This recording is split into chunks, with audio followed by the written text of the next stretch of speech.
Hello students, welcome back to Sapphire Blue Chem Spark. இன்னைக்கு செஷனில் நாம் கெமிக்கல் பாண்டிங் அந்த சாப்டரில் இருந்து கோவேலண்ட் பாண்ட் அது எப்படி ஃபார்ம் ஆகுது, தென் அதோட கேரக்டரிஸ்டிக்ஸ் என்ன, அதை பற்றி டிஸ்கஸ் பண்ண போகிறோம். ஸோ கோவேலண்ட் பாண்ட்னா என்ன, எலக்ட்ரோவேலண்ட் பாண்ட் எப்படி ஃபார்ம் ஆகும்னு சொன்னோம். ஒரு மெட்டல் ஒரு நான் மெட்டல் அவங்களுக்கு இடையில கம்ப்ளீட் டிரான்ஸ்ஃபர் ஆஃப் எலக்ட்ரான்ஸ் இருக்கும். அப்போ அவங்க சார்ஜ்டு ஸ்பீசிஸ் ஆவாங்க. அப்போ அந்த கேட்டயான் ஆனியான் அவங்க ரெண்டு பேருக்கு இடையில எக்ஸிஸ்ட் ஆகக்கூடிய எலக்ட்ரோஸ்டாட்டிக் ஃபோர்ஸஸ் ஆஃப் அட்ராக்ஷனை தான் எலக்ட்ரோவேலண்ட் பாண்ட் ஆர் அயானிக் பாண்ட் அப்படின்னு டிஸ்கிரைப் பண்ணோம். அதே போல் இங்கே நான் மெட்டல்ஸ்க்கு இடையில எலக்ட்ரான்ஸ் மியூச்சுவலாக ஷேர் ஆனதுன்னா அப்போ நமக்கு கிடைக்கிறது தான் கோவேலண்ட் பாண்ட். அப்போ கம்பைன் ஆகக்கூடிய ஆட்டம்ஸ் ஆக்சுவலாக நான் மெட்டல்ஸாக இருக்கணும். தென் அந்த நான் மெட்டல்ஸோட அயனைசேஷன் என்தால்பி ஹை, யூஸ்வலாகவே நான் மெட்டல்ஸோட அயனைசேஷன் என்தால்பி ஹையாக தான் இருக்கும். தென் கம்பைனிங் ஆகக்கூடிய ஆட்டம்ஸோட எலக்ட்ரோ நெகட்டிவ் வேல்யூஸ் ஆல்மோஸ்ட் ஈக்குவலாக இருக்கணும். And then electron gain enthalpy அதுவும் ஈக்குவலாக இருக்கணும். தென் அவங்களோட நியூக்ளியர் சார்ஜ் ஹையாக இருக்கும், அட்டாமிக் சைஸ் ஸ்மாலராக இருக்கும். இந்த கண்டிஷனை எல்லாம் சாட்டிஸ்ஃபை பண்ணுறவங்க கண்டிப்பாக கோவேலண்ட் பாண்டை ஃபார்ம் பண்ணுவாங்க. அதால் நமக்கு கிடைக்கக்கூடிய காம்பவுண்ட்ஸ் கோவேலண்ட் காம்பவுண்டாக இருக்கும். ஓகே, கோவேலண்ட் பாண்ட் மல்டிபிள் பாண்டாகவும் இருக்கலாம். மல்டிபிள் பாண்டுன்றப்போ we can have a single bond, a double bond and a triple bond. So இந்த single bond, double bond, triple bond இது எல்லாமே depends on the number of valence electron and அதன் எத்தனை எலக்ட்ரானை ஒரு எலமெண்ட் இன்னொரு எலமெண்ட்டோட ஷேர் பண்ணால் அந்த எலமெண்ட்டுக்கு 8 எலக்ட்ரான்ஸ் அதோட வேலன்ஷனில் கிடைக்குமோ அதை பொறுத்து தான் they do share the electron. அப்போ எத்தனை எலக்ட்ரான் அவங்க ஷேர் பண்ணிக்கிறாங்களோ அது அந்த எலமெண்ட்டோட கோவேலன்சியாகவும் இருக்கும். ஸோ அப்படி பார்த்தோம்னு சொன்னால் ஒரு எலமெண்ட்டோட வேலன்ஷனில் ஜஸ்ட்டு ஒரு எலக்ட்ரான் ஆட் பண்ணாலே அதனுடைய வேலன்ஷன் 8 எலக்ட்ரானை ரீச் பண்ணிடும் அப்படின்னா then the covalency of that atom will be 1 only. அதே சமயம் ஒரு எலமெண்ட் 2 எலக்ட்ரானை மியூச்சுவலாக ஷேர் பண்ணால் மட்டும்தான் வேலன்ஷியல் 8 எலக்ட்ரானை ரீச் ஆகும்னா then the covalency of that element will be 2. Similarly ஒரு எலமெண்ட் 3 எலக்ட்ரானை ஷேர் பண்ணுற போது தான் அவங்களால வேலன்ஷியலில் 8 எலக்ட்ரானை அச்சீவ் பண்ண முடியும்னா then the covalency of the element will be 3. Okay, so இதை பேஸ் பண்ணி தான் we can say the covalent bonds are of single covalent bond, double covalent bond and triple covalent bond. Okay, இவங்களோட characteristics பார்த்தோம் அப்படின்னா யூஸ்வலாகவே covalent compounds நமக்கு லிக்விடாவோ அல்லது கேஸஸாவோ இருப்பாங்க at normal temperature and pressure. Normal டெம்பரேச்சர்ன்ற போது we can say room temperature, pressure is 1 atmospheric pressure. Some compound சில எலமெண்ட்ஸ் மட்டும் அவங்க சாலிடாக இருக்கலாம். அப்படி சாலிடாக எக்ஸிஸ்ட் ஆகக்கூடிய எலமெண்ட்ஸோட மோலார் மாஸ் யூஸ்வலாக ஹையாக இருக்கும் அண்ட் அவங்க பாலி அட்டாமிக் ஸ்பீசிஸாகவும் இருப்பாங்க. தென் இவங்களோட கண்டக்டிவிட்டி பார்த்தோம்னு சொன்னால் covalent compounds do not conduct electricity, but exception இருக்குது. சில கோவேலண்ட் காம்பவுண்ட்ஸ் போலார் கோவேலண்ட் காம்பவுண்டாக இருப்பாங்க. போலார் கோவேலண்ட் காம்பவுண்ட்னா கம்பைன் ஆகக்கூடிய எலமெண்ட்ஸோட எலக்ட்ரோ நெகட்டிவ் டிஃபரன்ஸ் கிரேட்டராக இருக்குன்னா அந்த சப்ஸ்டன்சஸ் நமக்கு போலார் சப்ஸ்டன்சஸாக இருப்பாங்க. அவங்க சொல்யூஷன் ஃபார்மில் இருக்கிற போது they do able to conduct electricity. Then solubility பார்த்தோம்னா இந்த கோவேலண்ட் காம்பவுண்ட்ஸ் எல்லாருமே ஆல்மோஸ்ட் மாலிகுலர் சப்ஸ்டன்சஸ். அவங்க போலார் சால்வெண்ட்டில் டிசால்வ் ஆக மாட்டாங்க. Only they do dissolve in non polar solvents like benzene, carbon tetrachloride, ether, toluene etcetera. Then the electrical கண்டக்டிவிட்டின்னு சொல்கிற போது we said some substances in solutions are able to conduct electricity. At the same time we have the substance graphite. Graphite is a very good conductor of electricity. அது ஒரு நான் மெட்டலாக இருந்த போதும் அதனுடைய shape பார்த்தோம்னா ஹெக்ஸகோனல் லேயராக இருக்கும். அங்கே ஒவ்வொரு கார்பனும் 3 எலக்ட்ரான்ஸை மட்டும்தான் இன்னொரு கார்பனோட ஷேர் பண்ணியிருப்பாங்க.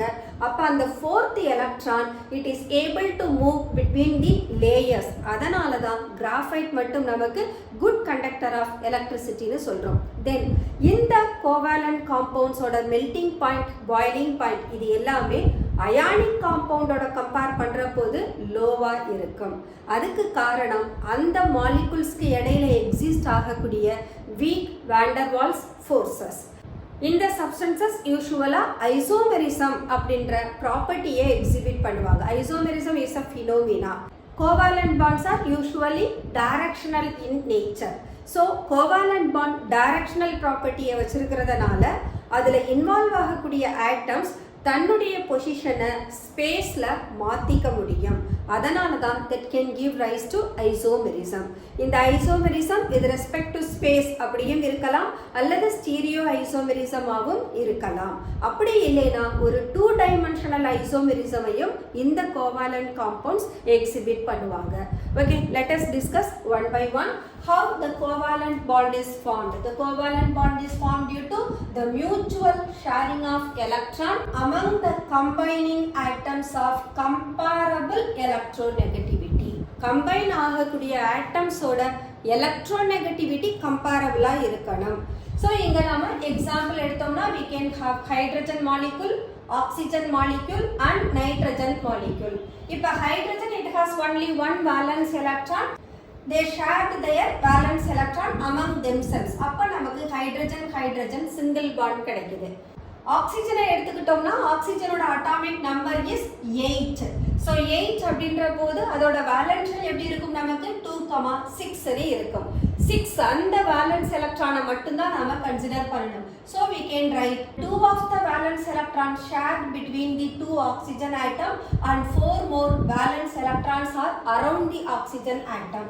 அப்போ we can find this oxygen that able to form an double bond. அப்போ இங்க ஆக்சிஜனுக்கு இடையில டபுள் கோவேலண்ட் பாண்ட் இருக்கு. ஓகே, இப்போ இந்த ஆக்சிஜன் மேல இருக்கக்கூடிய எலக்ட்ரான்ஸ் இருக்குங்க இல்லையா, பேர் எலக்ட்ரான். இந்த பேர் ஆஃப் எலக்ட்ரானுக்கு என்ன பேருனா நான் பாண்டிங் எலக்ட்ரான்னு சொல்லலாம், அல்லது லோன் பேர் எலக்ட்ரான்ஸ்னு சொல்லலாம்.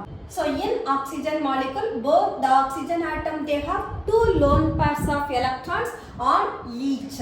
And then nitrogen எடுத்துக்கிட்டோம்னா நைட்ரஜனோட அட்டாமிக் நம்பர் இஸ் 7. அப்ப இதனுடைய எலக்ட்ரானிக் கான்ஃபிகரேஷன் 2,5. அப்ப வேலன்ஸ் ஷெல்ல 5 எலக்ட்ரான்ஸ் இருக்கும். But nitrogen it has to achieve 8 electron in its valence shell. அப்ப எத்தனை எலக்ட்ரான் வேணும், 3. So each nitrogen has to share 3 electron among themselves. அப்ப nitrogen 3 எலக்ட்ரானை ஷேர் பண்ணிக்கிச்சுனா ரிமைனிங் 2 எலக்ட்ரான் அந்த நைட்ரஜன் மேல லோன் பேரா பிரசன்ட் ஆகி இருக்கும். So we can have nitrogen triple bond. Okay, covalencyன்றது how many electrons are distributed between the bonded atoms, அல்லது how many covalent bonds are formed between the atoms, அல்லது கோவாலன்சியை calculate பண்றதுக்கு 8ல இருந்து number of valence எலக்ட்ரானை less பண்ணோம்னா that becomes the covalency of element. So number of electron contributed by the atom அதோட கோவாலன்சின்னு சொல்லலாம், அல்லது chemical bond எத்தனை ஃபார்ம் ஆகி இருக்கோ அது அதோடைய கோவாலன்சியா இருக்கும். அப்படி இல்லைன்னா 8ல இருந்து அதோடைய வேலன்ஸ் எலக்ட்ரானை லெஸ் பண்ணோம்னா அது அந்த எலமெண்டோட கோவாலன்சியா இருக்கும். ஃபார் எக்ஸாம்பிள் ஆக்சிஜன் எடுத்துக்கிட்டோம்னா 8 minus valence electron 6, so that is equal to 2. அப்போ ஆக்சிஜனோட கோவாலன்சி இஸ் 2. இதே போல நைட்ரஜன் எடுத்துக்கிட்டோம்னா 8 மைனஸ் அதோட வேலன்ஸ் எலக்ட்ரான் 5, அப்போ கோவாலன்சி ஆஃப் நைட்ரஜன் இஸ் 3. இப்போ பாருங்க nitrogen that makes triple bond. அப்போ number of bond formed by nitrogen is 3 and number of electrons shared by these nitrogen atoms is also 3. அப்போ covalency of nitrogen is said to be 3. அதே போல ஆக்சிஜனோட கோவாலன்சி 2. But exception யாருன்னா ஹைட்ரஜனுக்கு ஒரே ஒரு shell தான் உண்டு. அப்போ அதுல ஒரே 2 எலக்ட்ரான் மட்டும்தான் அச்சீவ் பண்ண முடியும். அப்ப ஹைட்ரஜன் யாரோட இனர்ட் கேஸ் கான்ஃபிகரேஷனை எடுக்கும்னா ஹீலியமோட இனர்ட் கேஸ் கான்ஃபிகரேஷனை அச்சீவ் பண்ணும். The next one, factors affecting the formation of covalent bond. என்னென்ன ஃபேக்டர்ஸ்லாம் டிஸ்கஸ் பண்ணோம், அயனைசேஷன் என்தால்பி ஹையா இருக்கணும், நமக்கு நல்லா தெரியும் நான் metals are to the right extreme of the periodic table. அப்ப left to right போற போது ionization enthalpy increase ஆகும். அப்ப non metal ஓட ionization enthalpy high-ஆ தான் இருக்கும். Then nearly equal electron gain enthalpy. Electron gain enthalpy across the period increase ஆகும். அங்க non metals எல்லாருமே right extremeல இருக்கிறதுனால non-metals ஓட electron gain enthalpy high-ஆ தான் இருக்கும் and those electron gain enthalpy combine ஆகக்கூடிய atoms-க்கு almost equal-ஆ இருக்கணும் and அவங்களோட electronegative value-வும் equal-ஆ இருக்கணும். எப்போ equal-ஆ இருக்கும் அப்படின்னா combine ஆகக்கூடிய atoms ரெண்டு பேருமே similar atom-ஆ இருந்தாங்கன்னா கண்டிப்பா electronegative value equal-ஆ இருக்கும். Two different non-metal combine ஆகுறாங்கன்னா கண்டிப்பா there will be a small difference between the electronegative values. அப்போ அங்க electronegative difference இருக்கும். அந்த difference பேஸ் பண்ணி தான் ஒரு covalent compoundல polar character இருக்கா non polar character இருக்கான்றத நம்மனால determine பண்ண முடியும். Then element they must have high nuclear charge. High nuclear charge we know well. Once again right extreme periodic tableல போற போது nucleusல proton add ஆகிக்கிட்டே இருக்கும் ஒரு electron valence shellல போற போது அப்ப கண்டிப்பா right extremeல இருக்கக்கூடிய elementக்கு nuclear charge high-ஆ தான் இருக்கும் and small atomic size. Small atomic size that is also decreases along the period. ஏன்னா நியூக்ளியர் சார்ஜ் இன்க்ரீஸ் ஆகுது அப்ப ஃபோர்சஸ் ஆஃப் அட்ராக்ஷன் கிரேட்டரா இருக்கும் அப்ப நான் மெட்டலோட சைஸ் நமக்கு ஸ்மாலரா இருக்கும் hence we are saying small atomic size. So these are the factors that affect the formation of covalent bond.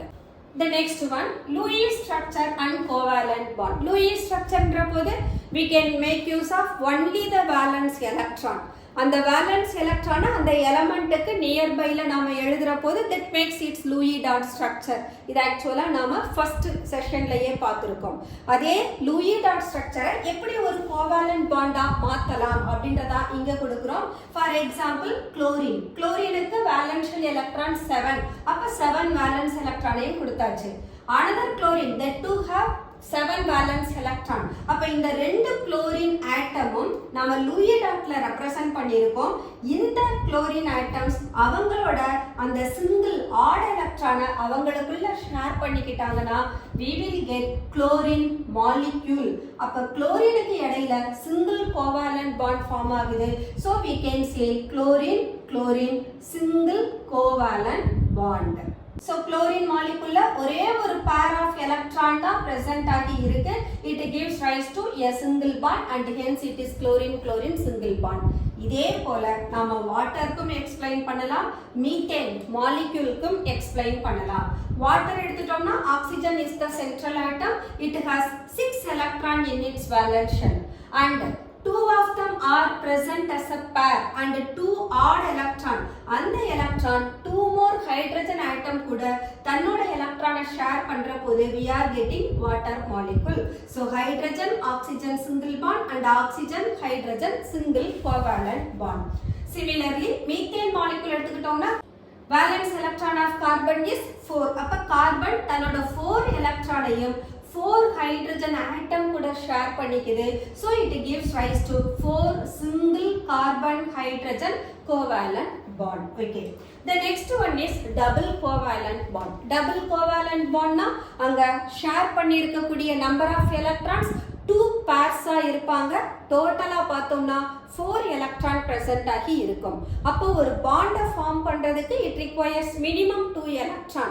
அப்ப 2 pairs இருந்ததுனா அப்ப bonded atoms க்கு இடையில a double covalent bond present ஆகி இருக்கும். So we can say mutual sharing of 2 pairs of electron. Okay. So இதுக்கு example oxygen molecule எடுக்கலாம் carbon dioxide எடுக்கலாம் ஈவன் ஈத்தீன் மாலிக்யூலும் எடுக்கலாம் oxygen already we had oxygen oxygen double covalent bond carbon dioxide எடுத்துக்கிட்டோம்னா carbon it has 4 valence electron and oxygen 6 valence electron. அப்ப 2 of the electron oxygen carbon கூட share பண்ணிக்குது. அப்போ 2 more lone pair electron oxygen மேல present ஆகி இருக்கும். So we can make like this. So this is carbon dioxide. So carbon oda covalency பாத்தீங்கன்னா 4, oxygen oda covalency is 2. அப்ப covalency of both carbon and oxygen is also satisfied. And then ethene molecule எடுத்தோம்னா கார்பனோட கோவாலன்சி 4. அப்ப கார்பனுக்கு இடையில 2 pairs of electron share பண்ணிக்குது and each carbon they have 2 more electron. அந்த எலக்ட்ரானை 2 hydrogen atoms கூட share பண்ணிக்குது. அப்போ we are getting carbon double bond and each carbon having 2 hydrogen atom. அப்ப formula நமக்கு C2H4 னு கிடைக்கும். இப்ப கார்பனோட கோவாலன்சி பாத்தீங்கன்னா each carbon they are satisfying its covalency of 4 and hydrogen oda covalency is 1. அப்போ ஒரு covalent compound form ஆகுற போது each atom they have to satisfy their covalency also. Then triple covalent bond na they have to share 3 pairs of electron mutually. இதுக்கு example சொன்னா we can take nitrogen molecule, hydrogen cyanide, ethine. Nitrogen already discuss பண்ணிட்டோம். இப்போ hydrogen cyanide எடுத்தோம்னா we can have நைட்ரஜனோட கோவாலன்சி 3, கார்பனோட கோவாலன்சி 4, ஹைட்ரஜனோட கோவாலன்சி 1. அப்ப hydrogen it share its 1 electron with one of the electron of carbon. அப்ப carbon hydrogen single bond form ஆயிடுச்சு. Then nitrogen covalency is 3. அப்ப nitrogen it share its 3 of the electron with carbon. அப்ப carbon nitrogenக்கு இடையில triple bond form ஆயிடுச்சு.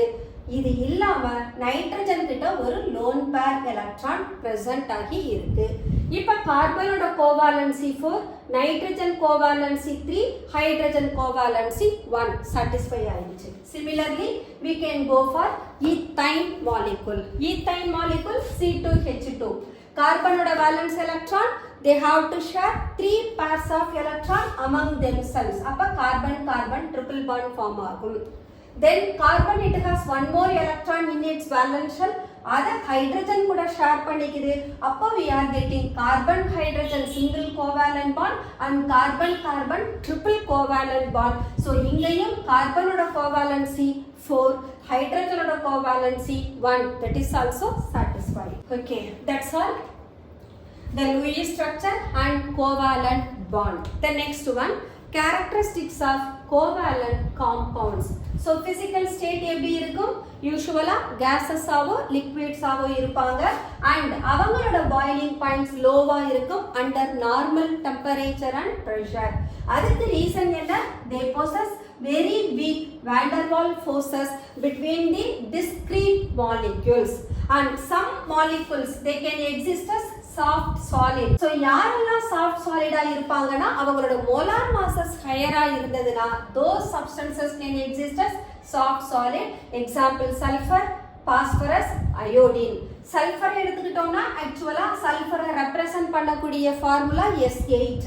phosphorus எடுத்துக்கிட்டோம்னா P4, iodine is I2. But இவங்களோட molar masses நம்ம compare பண்ற போது it is very high compare to other நான் மெட்டல்.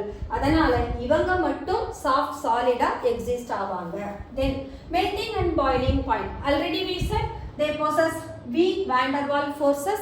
அப்போ they possess low melting and boiling point. So except diamond, carborundum, silica, others have low melting and boiling points. So why do we say exception of diamond, carborundum and silica?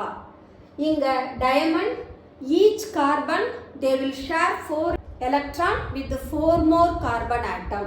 அப்ப அது ஒரு 3-dimensional structure form பண்ற போது the bonds are more strong due to the single covalent bond and it achieves its 3-dimensional structure. அதே போலதான் carborundum, silicon carbide. இங்கேயும் சிலிக்கனுக்கும் கார்பனுக்கும் இடையில 4 electron அவங்க ஷேர் பண்ணிப்பாங்க. 3-dimensional structure ஃபார்ம் பண்ணும். ஸோ கார்போரண்டம்க்கும் melting and boiling point greater இருக்கும். And சிலிக்கான்றது SiO2. So in the SiO2 they have to share 4 electron with the oxygen atom. அப்ப அதுவும் 3-dimensional structure கொடுக்கும். அதனால தான் diamond, carborundum, silica அவங்களோட melting and boiling point very high. Then electrical conductivity already என்ன சொன்னோம், covalent substances are bad conductors, they do not conduct electricity. Polar substances like HCl in solution can conduct electricity.